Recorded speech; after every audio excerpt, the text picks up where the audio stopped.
Police स्टेशनला.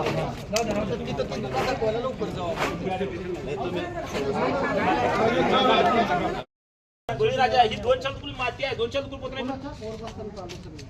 म्हणजे ही जी company आहे आता ही कंपनीचा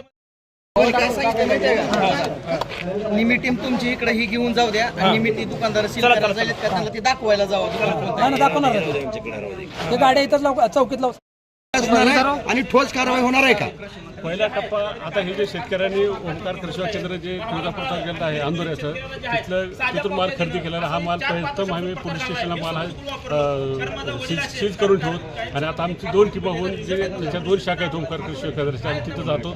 दुकानामध्ये जे माल आहे तो माल सगळं आम्ही सीज करणार, ह्याच्यामध्ये पंचनामा करून सीज करणार आणि त्याचे परत सॅम्पल घेऊन जे शासनाचा जे FIR आहे पोलीस स्टेशन ह्याच्यावर आम्ही प्रथमतः पहिल्या सुद्धा FIR दाखल. सर नेमका प्रकार काय घडलाय आज? किती खत पकडलाय आणि इथं शेतकऱ्यांनी खरेदी करून आले, फक्त 50,000चा खत खरेदी करून आले सगळे. सर आपल्याला शेतकऱ्यांनी निदर्शनास आणून दिलेलं आहे की युरिया पूर्ण डुप्लिकेट येतोय. याच्या अगोदरही शेतकऱ्यांनी आपल्यावर पाठपुरावा केलेला आहे, आपण दखल घेतली नाही. शेवटी शेतकऱ्याला हा पर्याय उचलावा लागला की स्वतः खर्च करून युरिया आणावा लागला आणि तुम्हाला दाखवावा लागला. आपण योग्य वेळी दखल का घेतली नाही? आणि हा युरिया नसून हा 18, 10, 20 आणि 20 हे 3 हे खाते मिश्र खाते त्याच्यात युरियामध्ये नाही.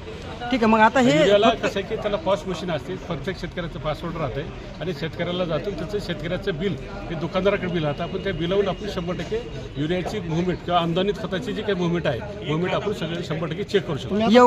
योगायोग झालाय की फक्त एवढा पकडण्यात आलेला, ह्याच्यापेक्षा जास्त मोठा रॅकेट असू शकतो. यावरती आपण कशी कारवाई करणार?